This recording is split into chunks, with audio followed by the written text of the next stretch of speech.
नमस्कार दोस्तों, कैसे हैं आप सब। जहां तक उम्मीद है आप सब बहुत अच्छे होंगे। दोस्तों, आज की कहानी है होटल के एक भूतिया कमरे के बारे में। दोस्तों, अगर आप हॉरर स्टोरी और भूत प्रेत से जुड़ी कहानियां सुनना पसंद करते हैं तो आप हमारे चैनल को लाइक कर लें, सब्सक्राइब कर दें और लोगों में शेयर कर दें। चलिए वीडियो को आगे बढ़ाते हैं और जानते हैं होटल के कमरे की भूतिया कहानी। यह कहानी है एक होटल का भूतिया कमरे का।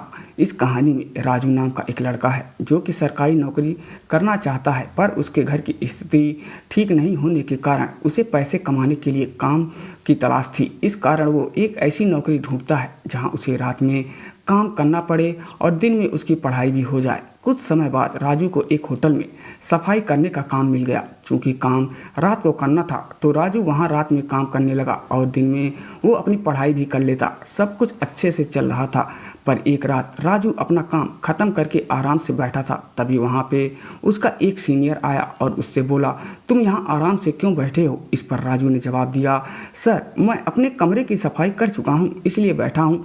फिर उसके सीनियर ने कहा, नहीं, आज तुम्हें होटल के सबसे ऊपर की मंजिल पे 4 कमरे हैं, उनकी भी सफाई करनी है, जाओ वहाँ। इतना बोल के उसका सीनियर वहाँ से चला गया। फिर राजू ने होटल के सबसे ऊपर की मंजिल के 3 कमरों की सफाई कर दी और अंत में जो चौथा कमरा था उसका सफाई करने गया तो वो बहुत ही आलीशान कमरा था। इतना खूबसूरत कमरा राजू देख के उसे देखता ही रह गया। अभी तक किसी ने भी राजू को इस कमरे की खूबसूरती के बारे में नहीं बताया था। राजू ने थोड़ा ध्यान दिया तो उसने पाया कि ये कमरा तो पहले से ही साफ है, मगर फिर भी उसे वहाँ सफाई तो करनी ही थी। इसलिए वो वहाँ की चीज़ों को बड़े आराम से साफ करके उसके स्थान पे रखता जा रहा था।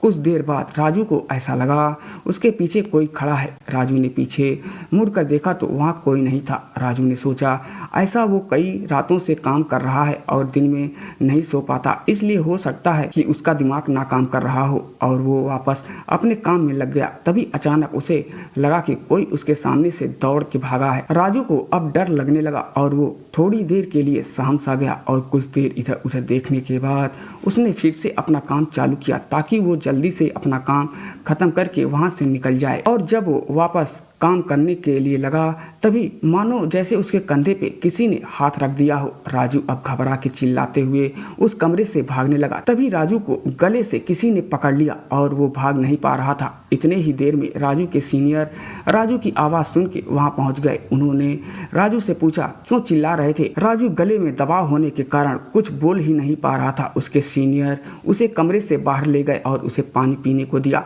तब राजू ने बताया उसे इस कमरे में कुछ अजीब सा महसूस हुआ, ऐसा कि जैसे कोई उसका गला दबा रहा है और उसे थप्पड़ मार रहा है।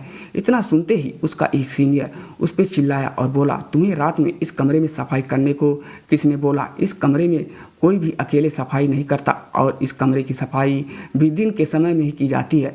तब राजू ने कहा, मैं अपना काम खत्म करके बैठा था, तभी एक सर आए, उन्होंने ही मुझे इस कमरे की सफाई करने को बोला, इसलिए मैं इस कमरे में आया और वहाँ पे सफाई करने लगा। इतना सुनते ही जितने भी लोग होटल में काम करने वाले थे सभी को राजू के सामने लाया गया ताकि राजू उसे पहचान सके कि किसने उसे ऊपर वाले कमरे के काम करने के लिए भेजा। फिर वहाँ जितने भी लोग थे राजू ने सबको देखा पर उनमें से कोई नहीं था। तब उन लोगों ने वहाँ जितने स्टाफ काम करते थे उन सारे स्टाफ की एक इमेज राजू को दिखाई। तब राजू ने उनसे एक को देखकर बोला कि इन्होंने ही मुझे यहाँ पर काम करने के लिए कहा था।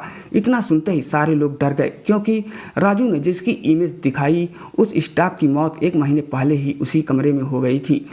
फिर राजू के सीनियर ने उस कमरे के बारे में राजू को बताया कि वह कमरा इस होटल की भूतिया कमरा है। करीब 1 साल पहले वहाँ पे पति पत्नी रुके थे और रात में पति ने ही अपनी पत्नी की हत्या कर दी थी। उसके बाद से ही उस कमरे में जो भी काम करने जाता है उसे कुछ अजीब सा डरावना महसूस होता है। ऐसे कई बार होने के बाद उस कमरे में रात के समय कोई नहीं जाता और पिछले महीने जिस स्टाफ की मृत्यु उस होटल में हुई थी वह भी उस कमरे में सफाई करने के लिए गया था। यह सब सुन के राजू फिर दोबारा कभी भी उस कमरे में अकेले काम करने के लिए नहीं गया। तो दोस्तों, आप लोगों को होटल की भूतिया कमरे की कहानी कैसी लगी आप हमें कमेंट करके जरूर बताएं और हमारे चैनल पर नए हैं तो चैनल को तुरंत लाइक, सब्सक्राइब और लोगों में शेयर कर दें। धन्यवाद।